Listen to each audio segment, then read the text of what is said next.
mari sans être un bon père. Êtes-vous d'accord avec moi? Êtes-vous d'accord avec moi? On peut être un mari sans être un père selon Dieu. On peut aussi être une femme sans être une mère selon Dieu. C'est la raison pour laquelle j'aimerais rapidement reprendre les petites choses que nous avons vues hier. Et nous allons continuer avec l'enseignement de cette nuit. La première chose, quelle est la responsabilité du mari? Le mari a deux grandes responsabilités. La première responsabilité, c'est aimer sa famille, aimer sa femme et aimer ses enfants. Là, c'est la première responsabilité de chaque mari. Donc, si tu n'aimes pas ta femme, tu n'aimes pas tes enfants, tu n'es pas responsable. Et la deuxième responsabilité du mari, c'est diriger comme un serviteur. On va venir, vous allez comprendre. Il est là pour diriger. Donc, le mari n'est pas là pour tout laisser faire. Chacun rentre quand il veut, chacun part quand il veut. Ça, ce n'est pas normal. Un mari, la première responsabilité, il est là pour aimer. Et la deuxième responsabilité, il est là pour diriger comme serviteur. Là, ce sont des choses que nous avons vues hier. Mais il y a quelque chose sur laquelle nous avons insisté hier, être de père selon Dieu. Parce qu'il y a des gens qui m'ont posé la question après, quand j'ai dit que le mari enseigne. Non. Le père enseigne. Le père selon Dieu, le père a trois grands rôles selon Dieu. Le premier rôle, le père est le gestionnaire de la famille. C'est lui qui gère la famille. Il n'y a rien qui peut se passer dans sa maison sans qu'il soit informé ou soit qu'il soit consulté. La première chose, le père est le gestionnaire de la famille. La deuxième, sur laquelle beaucoup n'ont pas compris, le père est le pasteur de sa famille. Il est le gestionnaire de sa famille et il est le pasteur de sa famille. Et vous allez comprendre que pour être un père, tout le, comment on appelle, le critère qu'on donne pour les diaconats, l'enseignant sont valables pour le père. Et la troisième chose, le père doit être un modèle. Ça, c'est la troisième. Un père selon Dieu, premièrement, il est gestionnaire. Deuxièmement, il est quoi? Il est pasteur. Et troisièmement, il est un modèle. Et vous comprenez que nous devons envie de d'autres, nous devons donner envie à nos enfants de nous imiter. En bien. Quand ils te regardent, on va être comme mon père. Quand ils te regardent, je vais être comme mon père. Et ça, c'est ça, être un père selon le plan de Dieu. J'ai certaines personnes qui nous passent dans la salle, mais qui comprennent de quoi je parle. La première chose, un père selon Dieu, c'est un gestionnaire de la famille. Deuxièmement, il est pasteur. En fait, c'est le père qui organise les activités spirituelles de la famille. C'est le père qui organise cela dans la maison. C'est lui qui dit, nous allons jeûner tel jour, bien sûr, à l'accord avec sa femme, nous allons faire ceci, nous allons faire cela. Ça, c'est lui le sacrificateur de sa famille. Et c'est la raison pour laquelle on doit prier pour les gens qui sont dans des couples mixtes. Quand on parle des couples mixtes, un couple dans lequel l'homme est converti, la femme n'est pas convertie, ou vice-versa. La première chose que vous devez comprendre, c'est qu'un père selon Dieu, premièrement, il est pasteur, plutôt il est gestionnaire, deuxièmement, il est pasteur, et troisièmement, il est un modèle. Et nous devons prier par rapport à cela. Sommes-nous des modèles par rapport à nos enfants?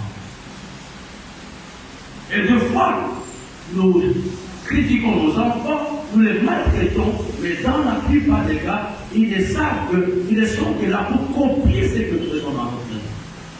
Quel héritage va-t-il laisser à tes enfants quand ils voient comment ils tapent leur mère en leur présence? Quel héritage tu vas laisser à tes filles quand ils voient comment tu insultes leur papa? Et quand ils seront dans la même situation, ils vont reproduire les mêmes modèles. Ils vont reproduire les mêmes modèles. On dit souvent, c'est l'expression même du Cameroun, on dit souvent que le fruit tombe à côté de l'arbre de la production.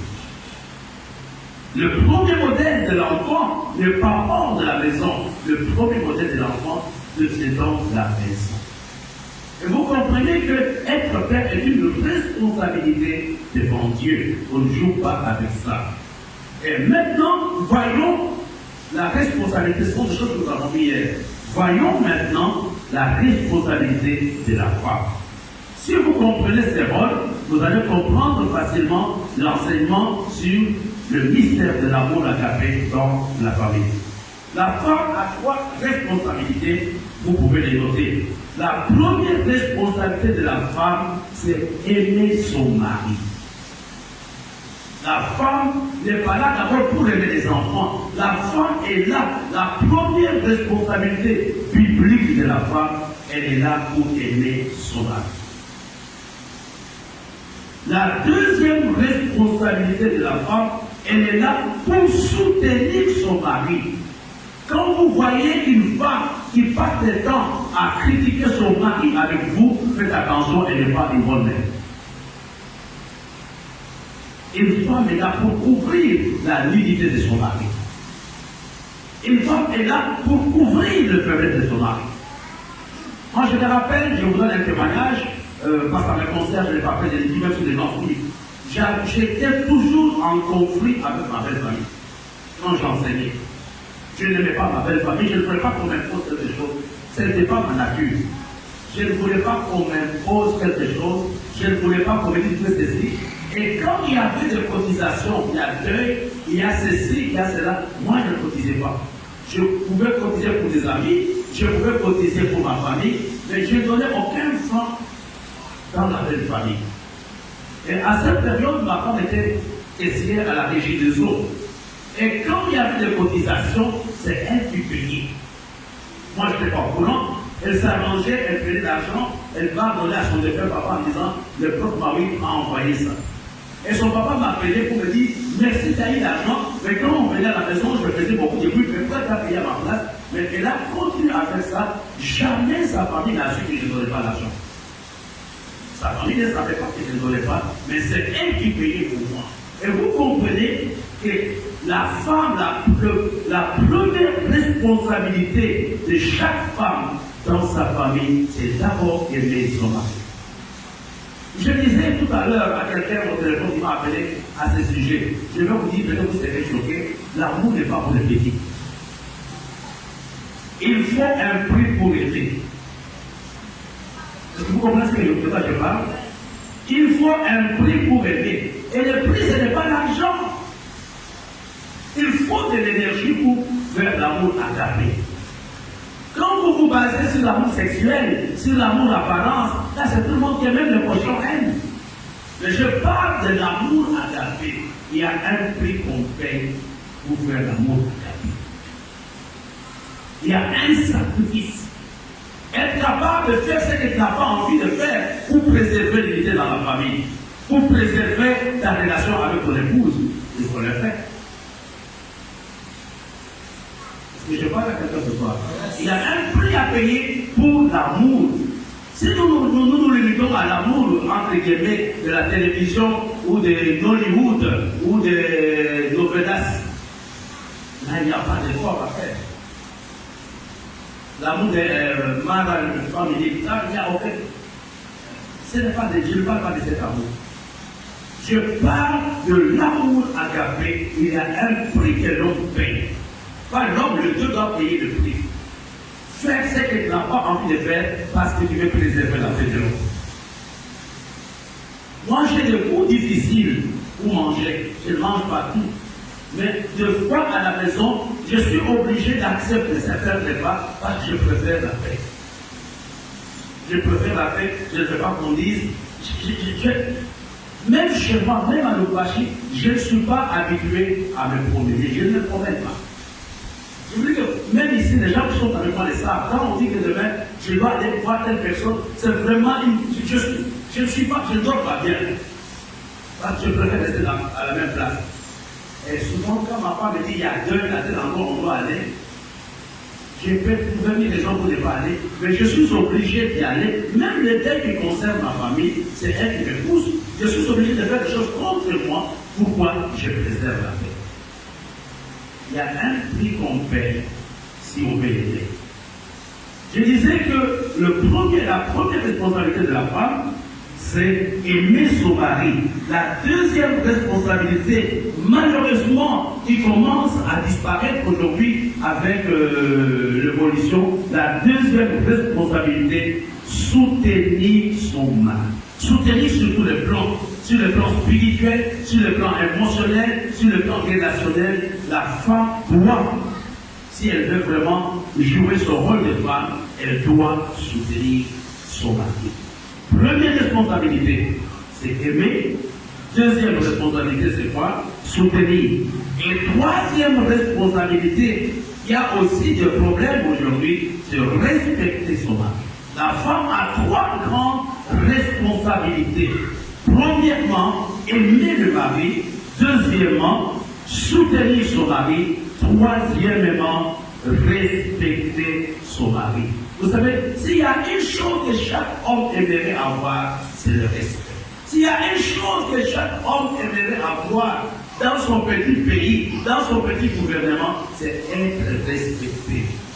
Il y a beaucoup de femmes qui ont détruit leur famille, qui ont détruit leur ménage, parce qu'à un certain moment, elles n'ont pas respecté leur mari. Et le respect n'est pas quelque chose de dire je te respecte. Le respect, on sent ça, on voit que je suis respecté. Et quand tu commences à faire cela, tu prépares facilement pour ton mari le terrain de l'amour à Capé. Là où il n'y a pas de respect, souvent je blague ici, les femmes à la cité traitent bien des hommes qui arrivent et t'appellent PDG. Ah, mon PDG est arrivé. Même si tu es manœuvre, elle t'appelle PDG. Tu arrives, on te donne un bon coca glacé, on te donne une crème fraîche et on t'enlève les chaussures, tu dis vraiment. Et puis elle te pose la question, et ta sorcière, elle va comment aujourd'hui là, voilà ce que les femmes du monde. Le respect. C'est une prière que nous devons faire pour les couples de l'idée. Quand on parle de la restauration de couple, c'est simplement que le concerné observe les recommandations de la Bible. Il n'y a pas de restauration sans respecter ce que Dieu. Il y a le manuel du mariage. Le manuel du mariage, c'est la Bible. Tant qu'on ne respecte pas ce que Dieu a dit au sujet du mariage, parce que comme je l'ai dit il y a quelques temps, le mariage n'est pas une conception humaine, le mariage c'est Dieu qui l'a établi et on doit respecter. C'est quoi être humain selon Dieu? Nous avons parlé des responsabilités. C'est quoi être humain selon Dieu? Il y a trois choses que j'aimerais qu'on retienne. Être humain selon Dieu, c'est travailler d'abord au bâtissement de sa maison. La Bible nous dit, quelqu'un peut me dire Proverbe 31, verset 7. Elle veille, c'est elle qui bâtit sa maison.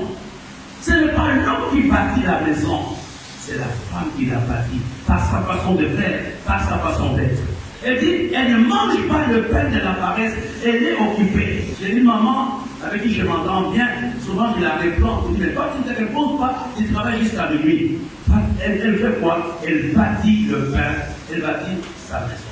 Elle ne mange pas le pain de la paresse. La stabilité, excusez-moi de dire la vérité, la stabilité de la maison, la stabilité du mariage, en grande partie provient de la femme. Et si la femme se respecte, si la femme n'est pas attachée à Dieu, si la femme ne prie pas, c'est très facile que la maison tombe. Et une maman selon Dieu, disons dans Tite chapitre 2, verset 4, quelqu'un peut m'aider. Tite chapitre 2, verset 4.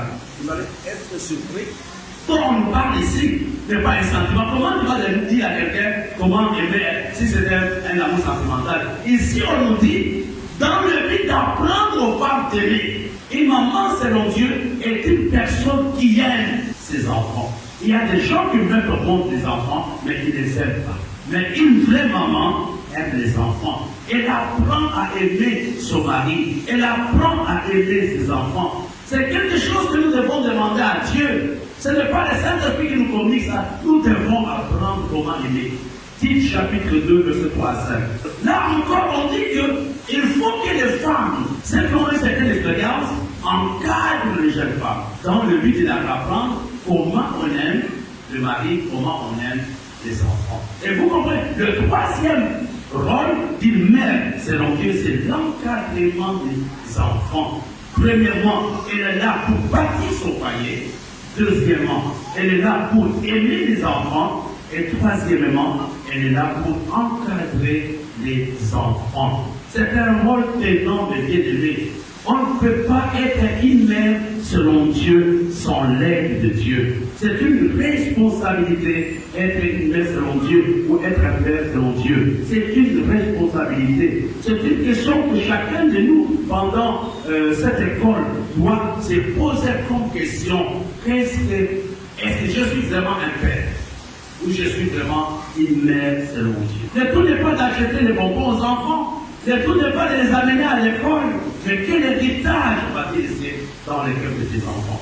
Tant que c'est la couleur, tant qu'il partira, ils auront l'image d'un ivrogne ou l'image d'un père aimant. Ils auront quelle image de toi? Quelqu'un qui s'est sacrifié, je me rappelle, il y a peut-être 5 ans, ma fille, ma deuxième fille, avait eu sa maîtrise. C'est le grand peuple qui m'a fait à la maison. Moi, j'étais ici. Elle s'est mise à pleurer. Elle s'est mise à pleurer pendant la réception. Il y avait beaucoup de gens à la maison, les gens buvaient, etc. Elle s'est mise à pleurer. Et les gens lui ont demandé, il a dit, mais pourquoi tu pleures? Il a dit, la personne qui a consenti des sacrifices pour que j'ai ses diplômes n'est pas là. Il a pleuré parce que je n'ai pas participé à la réception qu'elle organisait pour sa maîtrise. Et vous comprenez, nous devons laisser un impact dans le cœur de nos enfants. Je suis pasteur depuis de nombreuses années.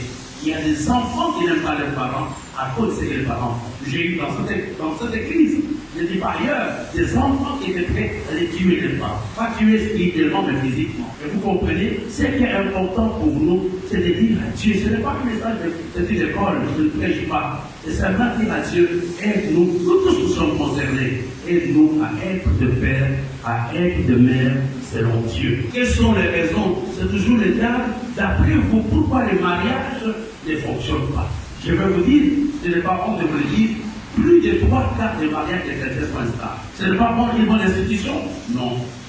C'est une bonne institution qui vient de Dieu. Pourquoi on a des problèmes dans les ménages? Je vais vous donner ce que la plupart des psychologues, des théologiens, des sociologues donnent comme raison des différents divorces ou des différentes incompréhensions. Et moi, je vous donnerai la raison principale pourquoi les choses ne marchent pas. Et cela m'engage. La première chose qui amène l'instabilité dans les familles ou dans les mariages, c'est le manque de communication. Quand il n'y a plus de communication entre les deux époux, quand il ne peut pas avoir le courage de se parler, comme nous l'avons vu dimanche, quand il doit fuir peut-être dans le travail, il doit fuir dans l'alcool, sache que tu es en train de préparer le naufrage de ton foyer. Il faut apprendre à vous parler. La première chose que les sociologues, les psychologues, les théologiens, les pasteurs, après les différentes types d'âmes, nous donnent comme raison de stabilité des conflits conjugaux, c'est le manque de communication. Il y a beaucoup de ménages où les gens ne communiquent pas. Ne vous en faites pas quand les gens s'appellent chouchou, michou, touchou. Non, c'est pas vrai. Il faut aller chez eux qui sont là. S'il y a des michous, il y a des chouchous. Mon cœur, my love, my fleur, chérie, toulou. Laisse-nous ça. La première cause de l'instabilité des conflits conjugaux, c'est le manque de communication. Mais la deuxième raison, c'est le comportement odieux du conjoint. Le comportement odieux du conjoint. Les humeurs qu'on arrive à maîtriser peuvent être à la base. Et le mari s'élève, la femme le boude pendant une semaine et ne sait pas pourquoi, et vice-versa. Le comportement odieux, qui est une conséquence de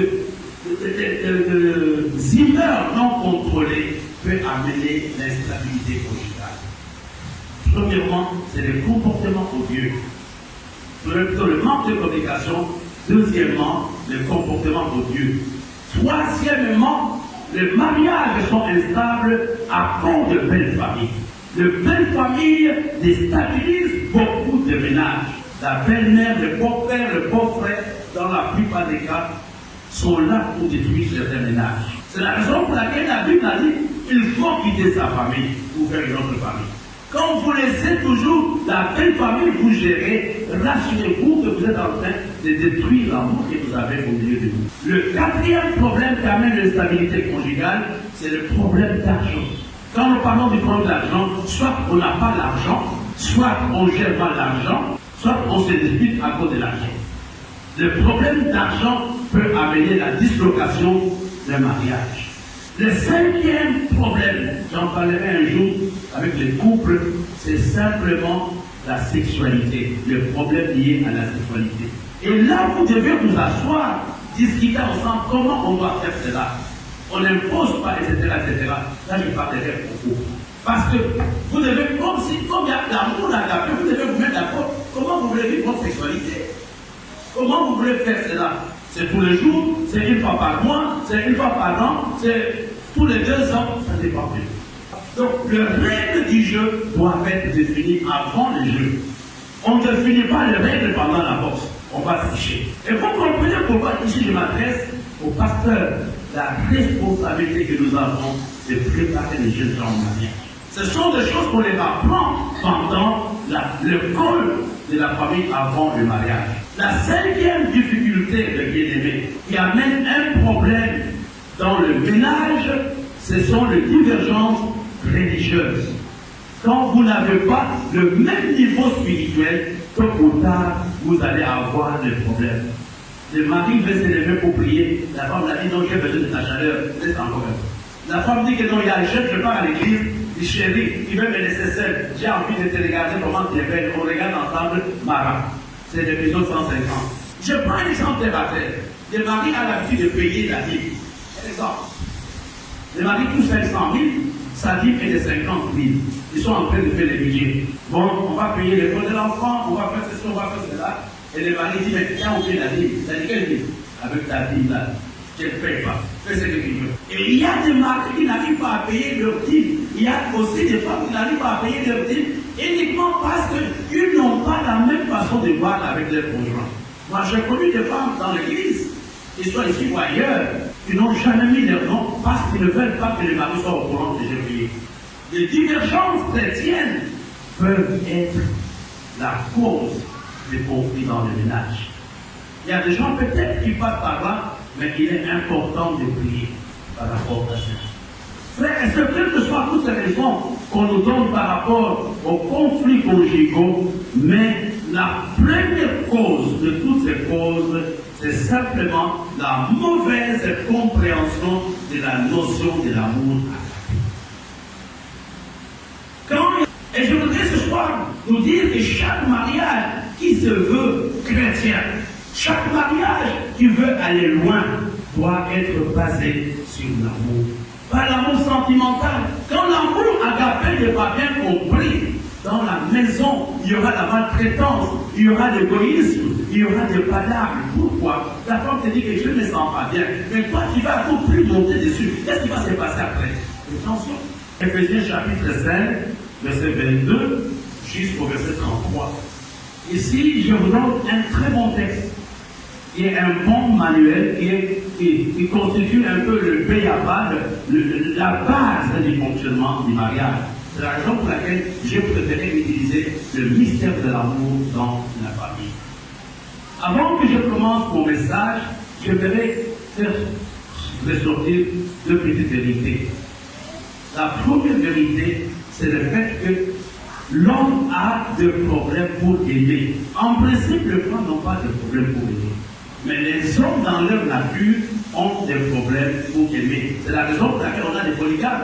Mais c'est difficile d'avoir une société des polygames. Vous comprenez? L'homme a un problème pour aimer réellement. Mais quel est le grand problème de la femme? C'est la soumission. Les femmes sont des natures un peu rebelles. Les femmes se soumettent difficilement. C'est la raison pour laquelle la Bible recommande aux hommes d'aimer leurs femmes. Et il dit aux femmes, soyez soumises. Quand l'homme aime la femme, il y aura la soumission facile. Quand la femme se sent aimée, il y aura la soumission. Quand la femme se sent trahie, il y a quelques jours, nous avons parlé de l'amour agapé. Ça, c'est important. Je disais que la plupart des mariages, la plupart des familles ont des problèmes de fonctionnement parce que les uns et les autres ne comprennent pas c'est quoi l'amour. Je vais répondre 5 choses que j'ai données il y a quelques jours. La première chose, l'amour agapé, l'amour qui se donne à l'autre. C'est l'amour qui se donne à autrui. L'amour quand le mari se donne à sa femme ou quand la femme se donne à son mari. Et la deuxième chose, l'amour agapé, c'est l'amour qui recherche le bien de l'autre. Même si on ne te demande pas. Premièrement, c'est un amour qui se donne. Deuxièmement, c'est l'amour qui cherche le bien. Troisièmement, ça vous devez noter, l'amour agapé prend en compte ou prend en considération les intérêts de l'autre. Quel est le problème que nous avons, mes frères et sœurs? Dans la plupart des cas, nous gérons le problème par rapport à nous, notre ego, notre égoïsme. L'égoïsme détruit le mariage. L'amour agapé, quatrième point, c'est l'amour qui prend en considération le besoin de l'autre et cherche comment y répondre. Souvent, quand nous parlons de besoins, combien de conjoints tiennent compte de leurs propres amis, des besoins de l'autre? L'amour agapé, c'est quoi le troisième point de l'amour agapé? Plutôt le cinquième point, c'est l'amour dans lequel on consent des sacrifices. C'est l'amour dans lequel il y a des concessions, la rigidité dans le mariage. J'ai déjà décidé, j'ai déjà dit comme ça, n'est pas un langage de l'amour agapé. C'est que moi j'ai dit, c'est comme ça, tu marches ou tu ne marches pas, tu prends ou tu ne prends pas. Ça, ce n'est pas le langage de l'amour agapé. C'est l'amour dans lequel il y a des concessions. Est-ce qu'on ne peut pas faire ceci chez nous? Trouvons la justice des yeux. Là, c'était des choses que nous avons vues, mes frères et sœurs, il y a quelques jours. C'était le premier jour. Maintenant, la question que nous devons nous poser, comment l'amour agapé fonctionne dans la famille? C'est ça le vrai problème. Je peux vous expliquer, c'est l'amour qui cherche le bien de l'autre, c'est l'amour qui cherche les intérêts de l'autre. Ça, c'est beau. C'est l'ivresse. Et moi, je ne suis pas l'ivresse, j'aime être beaucoup plus pratique. Comment l'amour agapé fonctionne? La source de l'amour, la source incarnée de l'amour, c'est Jésus. L'amour agapé fonctionne quand nous regardons la façon dont le Seigneur a incarné l'amour sur cette terre. L'amour agapé n'est pas un sentiment, on n'éprouve rien. Je l'ai fait fonctionner, Jésus n'était pas marié, Paul n'était pas non plus marié, mais ils ont parlé de l'amour agapé. Et nous devons d'abord prendre la façon, l'amour incarné qui est le Seigneur Jésus. L'amour agapé, frères et sœurs, je vais vous donner, c'est un amour qui caractérise nos relations en tant qu'hommes, nos relations en tant que parents, nos relations en tant qu'Église. Et j'aimerais certainement vous aider à comprendre l'amour agapé et à corriger certaines erreurs dans notre façon de faire. Et moi, quand je préparais l'enseignement, je me suis dit, mais Seigneur, il y a des choses que je ne comprenais pas, j'ai condamné les gens, mais aujourd'hui, Dieu m'a aidé à comprendre. Disons dans les livres de Marc, chapitre 10, verset 45, la première chose, l'amour agapé fonctionne quand nous nous considérons comme serviteurs de l'autre. Quand nous nous considérons comme serviteurs de l'autre. Moi, j'étais choqué quand je suis arrivé ici, quand je voyais les hommes préparés, quand je voyais les hommes faire un certain nombre de choses. Je n'ai pas été éduqué dans cette mentalité-là. J'étais choqué, j'étais officier. Mais depuis quelque temps, je commence à comprendre que c'est ça l'amour. Quand on doit servir sa femme, quand on doit servir son âme. L'amour agapé, le premier pilier de l'amour agapé, c'est la capacité d'être serviteur de l'autre. Quand je commence, la question que tu dois te poser cette nuit, c'est de savoir comment suis-je en train de servir mon mari, comment suis-je en train de servir ma femme, comment suis-je en train de servir mon église. Il y a quelques années, j'étais au nord, on avait un programme qu'on appelait programme en oral. J'étais parti avec certaines mamans de l'église, je pense qu'elles sont encore là. Je me rappelle, les gens du nord n'ont aucune considération, excusez-moi, en direct, ce que je dis, pour les femmes. C'était des pasteurs. Et nous sommes arrivés, on nous a servi, les pasteurs ont commencé à malmener les mamans qui avaient amenées. Ma soeur, où est les couscous? Donc elle grondait les mamans. Quand les mamans voulaient à manger, elle les faisait sortir. Le premier jour, je n'ai rien dit. Le deuxième jour, je dis, ça, son mari était officier de l'armée de l'air. Ça, son mari, il est pédigé à la mer. Ça, son mari, faites attention, nous, on ne traite pas les femmes comme ça. Le pasteur était surpris d'apprendre qu'un homme pouvait servir. Et le pasteur m'ont regardé, que vous mangez avec les femmes, vous les servez mal. Oui, on les considère les femmes. Et vous comprenez, mes bien-aimés, le premier pilier de l'amour agapé, c'est servir. Quand tu dis, je vais servir ma femme, je vais servir mon enfant, ça ne te coûte rien de passer à la cuisine et préparer. Ça ne te coûte rien de dresser le lit. Ça ne te coûte rien de faire ceci ou de faire ça pour ton conjoint. Pourquoi? Parce que tu les sers. Ce n'est pas servitude, ce n'est pas la domination, ça fait partie de ce qu'on appelle l'amour agapé. L'amour agapé, la Bible dit que le Fils de l'homme est venu pour faire quoi? Pour servir et non être servi. Ça doit être ton leitmotiv. Quand tu es dans le mariage, je suis là pour servir et non pour être servi. Moi, j'ai connu une maman qui est auprès du Seigneur. Elle était un grand patron quelque part dans un pays. Elle était parmi les hauts gradés. Cette femme, jusqu'à sa mort, les ménagères n'ont jamais préparé pour son mari. Elle prenait plaisir, malgré la position qu'elle avait à la présidence, elle prenait plaisir à préparer pour son mari. Frère, si aujourd'hui, l'homme a envie de servir la femme, et la femme a envie de servir l'homme, on aura équilibré dans le mariage. Moi, je vais faire des lits. Non, chérie, toi, tu as fait hier. C'est moi qui dois faire aujourd'hui. Non, je vais laver les assiettes, oh, chérie. Moi, je vais laver les assiettes. Et les enfants disent, non, papa, vous, asseyez-vous, nous voulons laver. Je vous dis, l'harmonie va devenir dans le vrai problème, nous voulons faire des autres nos serviteurs, nos domestiques. L'amour agapé, je suis serviteur de l'autre. Quand je suis en congé, je n'ai pas peur d'aller à la cuisine, de faire un certain nombre de choses, mais mes filles m'interdisent d'entrer dans la cuisine aujourd'hui. Elles ne veulent pas que les gens. Et donc nous voulons te servir. Et vous comprenez, servir, c'est la base de l'amour. Prendre plaisir à servir ton papa, prendre plaisir à servir ta femme, prendre plaisir à servir ton mari, ça mène l'équilibre dans la famille. Mais si nous nous comportons comme des princesses, si nous nous comportons comme des rois, on n'aura jamais d'harmonie, on ne va jamais vivre l'amour agapé. L'amour agapé. La première base de l'amour agapé, c'est le service. C'est Jésus qui dit, le Fils de l'homme n'est pas venu pour se faire servir. Oh, j'aime ça. Mais pour servir lui-même et donner sa vie en rançon pour plusieurs. La question que tu dois te poser, depuis le 1er janvier jusqu'à aujourd'hui, comment ai-je servi mon mari? Comment ai-je servi ma femme? La femme est enceinte, peut-être 7 mois. Elle doit aller au champ pour faire des champs. Elle doit venir avec des fagots de bois. Et quand elle arrive, elle doit te faire, toi qui as une grosse pute dans la cabane, elle prépare, elle te sert, toi tu vas dormir, elle lave les assiettes. Le matin, tu la vois te chercher la bière ou n'importe quoi. Ce n'est pas ça, aimer. Et nous avons eu de tels modèles dans notre jeunesse. Où nos mamans étaient des domestiques pratiquement, de ménagères qui n'avaient aucune valeur. Mais les choses ont changé. Le service a même un aspect romantique. Le premier aspect de l'amour agapé, c'est l'aspect du service. Chacun de nous qui va dire à Dieu, aide-moi à servir. Aide-moi à servir mon mari, aide-moi à servir ma femme, aide-moi à servir mes enfants. Les parents les savent, la plupart des choses qu'ils font, ce n'est pas pour eux. J'aimerais cette nuit que nous puissions réajuster notre façon de regarder notre conjoint. Le deuxième aspect de l'amour agapé, qu'est-ce que Jésus est venu faire? Il a dit, pour donner en rançon pour plusieurs. Le deuxième aspect de l'amour agapé, c'est l'aspect pardon. Je vais vous dire, frères et sœurs, je suis votre père et pasteur pour certains. Beaucoup de familles ont des problèmes parce que le seul langage qui est dans la maison, ce sont des reproches, ce sont des critiques, ce sont des humiliations.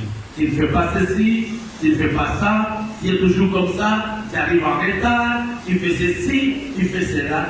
Et frère, si tu as un esprit de pardon, tu vas moins critiquer. Si tu as un esprit de pardon, tu ne verras pas trop d'erreurs dans la vie de l'homme. Et il y a des gens comme ça, toute la soirée, il n'y a aucune parole d'encouragement. Le mari ou la femme a travaillé toute la journée, elle est fatiguée, c'est le seul moment de regarder la télé avec les enfants. Chérie, tu as payé la guitare à la sonnette?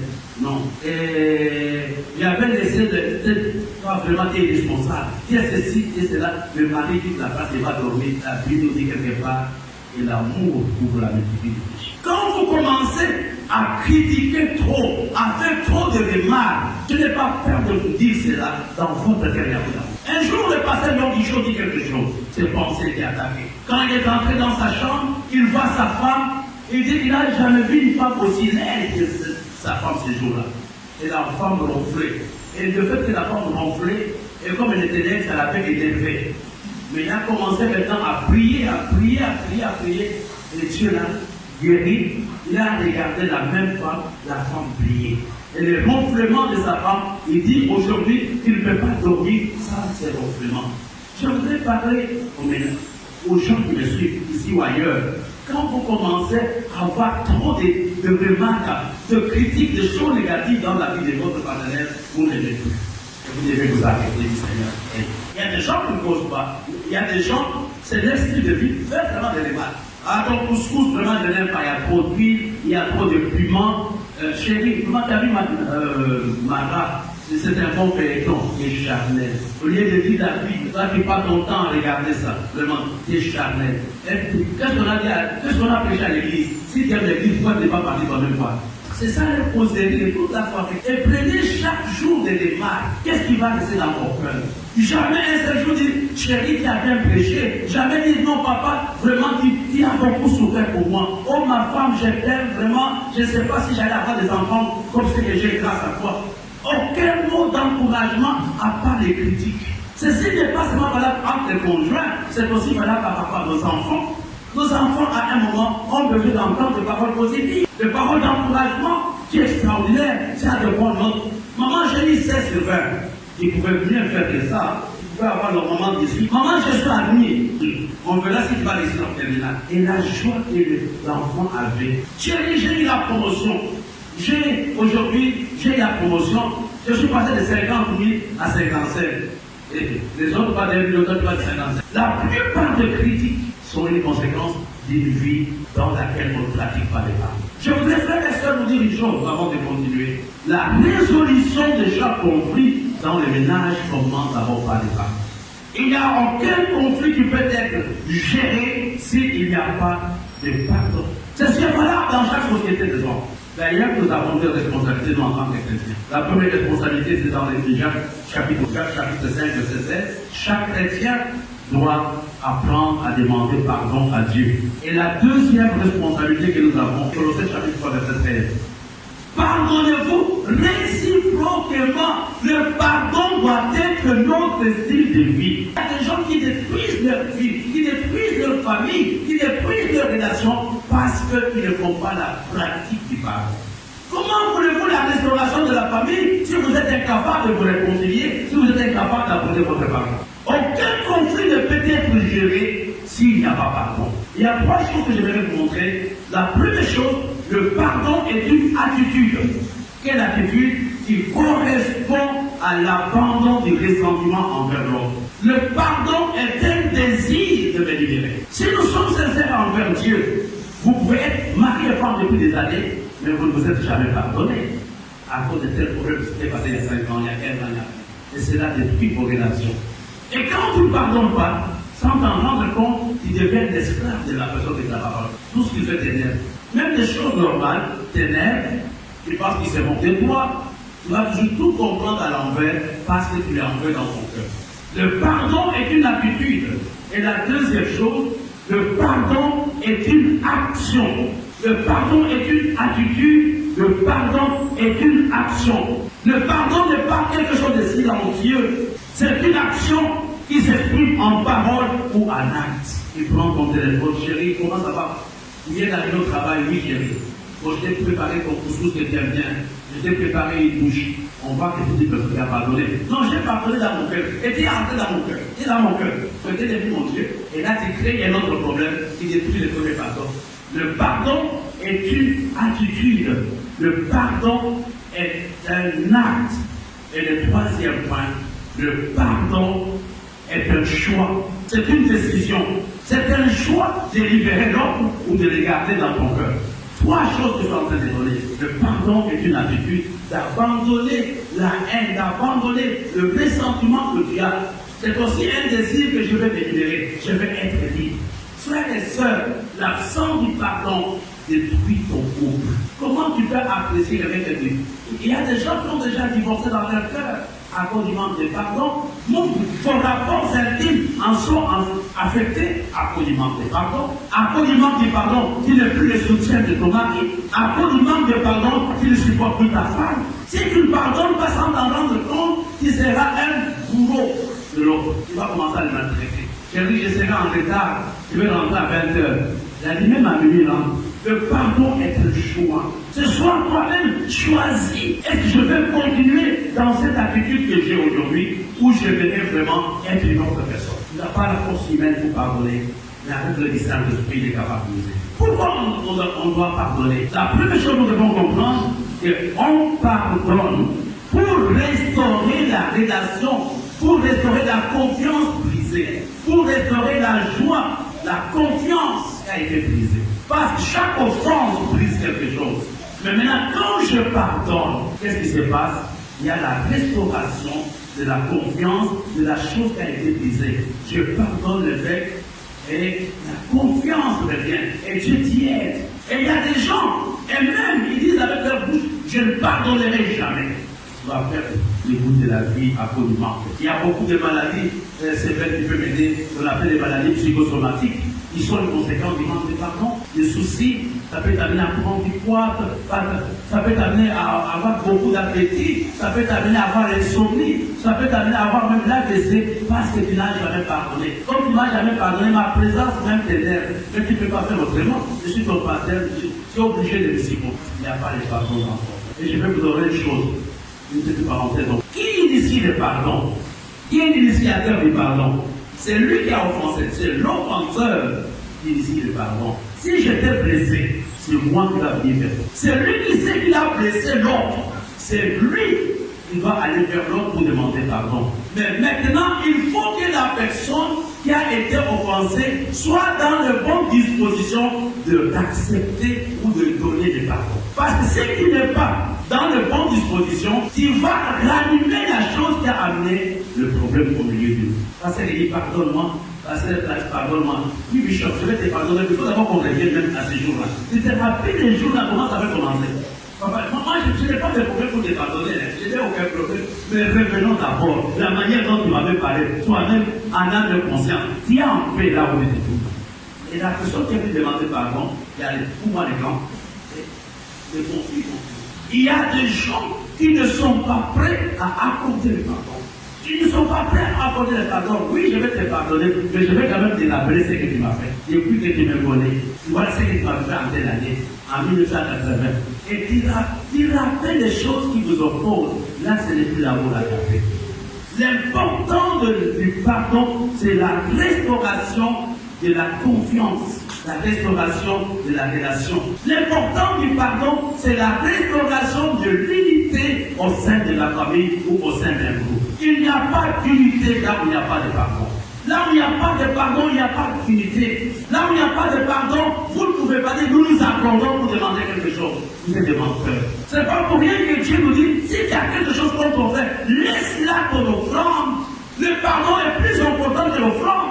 Laisse-la ton offrande. Va d'abord te réconcilier avec lui et viens offrir. Mais nous faisons l'inverse. Nous offrons quand même les offrandes, mais dans notre cœur, il n'y a pas de pardon. L'amour agapé, servir, d'abord la première chose, l'amour agapé, c'est l'amour serviteur. Quand on se comporte comme un serviteur de l'autre. Et le deuxième aspect de l'amour agapé, c'est cette capacité de pardonner. La Bible dit qu'il s'est donné lui-même en rançon pour plusieurs. Le troisième aspect de l'amour agapé, c'est le don de soi. Je vous ai dit tout à l'heure au début de la réunion que l'amour n'est pas pour les enfants. L'amour agapé, ce n'est pas pour les loïcs. Ce n'est pas pour les Israël payer la non. C'est pour les hommes matures qui protègent quelque chose, qui veut l'unité, qui veut que les choses marchent, qui est prêt à se sacrifier comme Abraham. Si toi tu prends à gauche, je prends à droite. Je dis non, en tout cas, moi je suis fatigué de manger la viande. Il a dit, écoute, moi je veux de façon, il a dit, moi désolé, il faudra qu'un abdique, sinon, ces jours-là, je ne rentre pas ici. Moi je veux ceci, je veux la couverture. Sinon, moi je veux les gars. Comme toi tu veux la couverture, moi les gars, je dois aussi les choses. C'est le don de soi. Le mystère de l'amour, agapé dans le famille. Comportons-nous pas des patrons, des serviteurs, des gens que nous aimons. Le deuxième, soyons prêts à pardonner. On aura pendant la prochaine classe comment gérer un conflit. Et troisième chose, soyons prêts à nous donner. Soyons prêts à faire nos intérêts. Quand tu commences à regarder, il ne m'a pas salué. Et bon, si je ne veux plus le saluer, il m'épouse. Bon, si je l'épouse, il n'a pas encore compris. C'est souvent que ce n'est pas dans l'église. Parce que nous ne sommes pas matures. Elle ne m'a pas salué, moi je ne le salue pas. Je vais lui donner du double. Il va me sentir. Ce n'est pas la bonne agapé. Il ne me salue pas, moi je vais le saluer.